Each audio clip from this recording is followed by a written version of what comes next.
This is exercise 1.4 question number 1. Without actually performing the long division, state whether the following rational numbers will have a terminating decimal expansion or non-terminating repeating decimal expansion. Before making you understand these sums, try to understand one concept here. Suppose at the denominator 2 is the only prime present, or 5 is the only prime present, or we can say multiple of 2 or multiple of 5 is there, or maybe multiple of 2 and multiple of 5 both are present here, or we can say 2 and 5 these are present here. Now look at the denominators here, observe them properly. Only 2 and 5, or multiple of 2 or multiple of 5, 2 and 5 together, or multiple of 2 and 5 together. Only these primes, or you can say prime factors, are present at the denominator. Then only the decimal expansion is terminating. In short, what we can say, if at the denominator 2 raised to m and 5 raised to n, this format of prime factors are present, then the decimal expansion is terminating. If suppose here 3 is there, so other than 2 and 5 another factor came, it means that the decimal expansion will become non-terminating repeating. Suppose here I write down 7 here. Now see, other than 2 and 5 another prime factor came here, so the decimal expansion will become non-terminating repeating. Okay, if you understand this concept, all the sums are easy for you. Come to the question here. Now look at this one here, 13 divided by 3125. Correct. I don't know the prime factors of 3125. So let us write it down. So at the unit place 5 is there. So the number is divisible by 5. 5 6 are 30. 1 is remaining. 5 2s are 10. 1 is remaining. 2 is remaining here. So 5 5s are. So once again with 5. 5 1s are, 5 2s are, 5 5s are. Once again by 5. 5 2s are and 5 5s are. Here 5 5s are 25. See how many times 5 is coming? 5 times. So I'll write down 5 raised to 5. Look at the denominator. Only 5 is the prime present at the denominator. So the decimal expansion is what? Terminating. So here you write down the decimal expansion is terminating here. Correct? Now come to the second one here. 17 divided by 8. 8 means 2 cube. So only 2 is the prime present at the denominator. So the decimal expansion is what? Terminating. Okay. We just have to look at the denominator and see whether the decimal expansion is terminating or non-terminating repeating. Correct? Come to the next one. Here.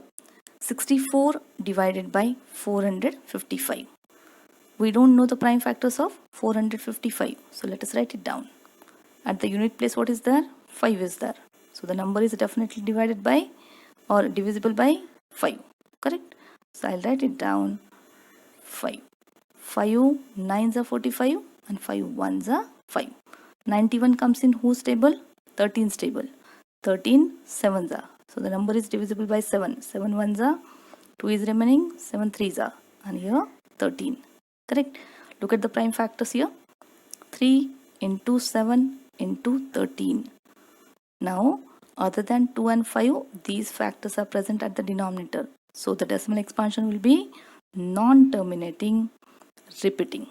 Here, non-terminating, terminating, and repeating. Okay, repeating here. Come to the next one. Now look at the fraction here. If this fraction is reducible, reduce it. This 15 and 1600 comes in 5's table. 5 3s are, here also 5 3s are, 1 is remaining, 5 2s are, and 0. So our fraction becomes 3 by 320. I don't know the prime factors of 320, so we'll write it down. 320. At the unit place 0 is there, so the number is divisible by 2. So here 2 1s are, 1 is remaining, 2 6s are, 0 is here.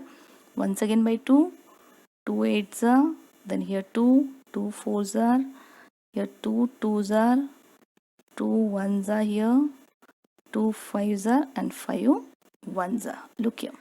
How many times 2 is coming? 1, 2, 3, 4, 5, 6. So I'll write down 3 divided by 2 raised to 6 into 5. Observe here at the denominator which primes are present? Only 2 and 5 are the primes present at the denominator. Therefore, the decimal expansion is what?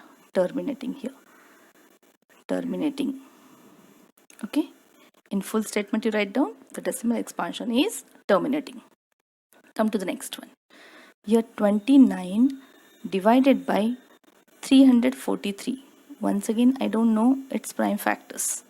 Okay, so I'll write it down. Prime factors. The number is not divisible by 2, not by 3, not by 5. So I will go for 7. 7 4s are 28. 6 is remaining. 7 9s are 63. 49 divisible by 7. 7 7s are correct here. So 7 cube. At the denominator, 7 is the prime present. Therefore, the decimal expansion is non-terminating. Here, non-terminating, terminating, repeating. Okay, repeating here. Come to the next one here. Already they have given us the factor form at the denominator. See, 2 and 5 only present here as the primes. Directly you can write down here the decimal expansion is what? Terminating. So terminating here. Come to the next one. Here also they have given the denominator in the form of prime factors. Prime factors which are these 2, 5 and 7. So other than 2 and 5, 7 is another prime factor which is present at the denominator. So the decimal expansion is non-terminating here. Non-terminating, repeating. Okay, repeating here. Now 6 by 15 divisible by 3, so divide it. 3 2s are and 3 5s are. See, at the denominator 5 is the prime present, so I'll write down the decimal expansion is terminating. Correct. Come to the next one. 35 by 50 comes in whose table? 5's table. So 5 7s are and 5 10s are. So 7 divided by 2 into 5. So 2 and 5 are the only primes present at the denominator. Decimal expansion is terminating. Okay. Come to the last sum. 77 by 210. The number is divisible by 7. 7 1s are, 7 1s are, 7 3s are and 0. So 11 by 30. 11 by 30 means what? 3 into 2 into 5. Correct? Now look here at the denominator along with 2 and 5, 3 is another prime factor present. Okay. Therefore, the decimal expansion is non-terminating here. Non-terminating, repeating. Okay. Repeating. Correct. So in all these sums, what you have observed? If at the denominator 2 and 5 are their multiples, only these primes are present, then only the decimal expansion is terminating. Otherwise, decimal expansion is non-terminating, repeating. I hope all of you have understood these sums. Thank you.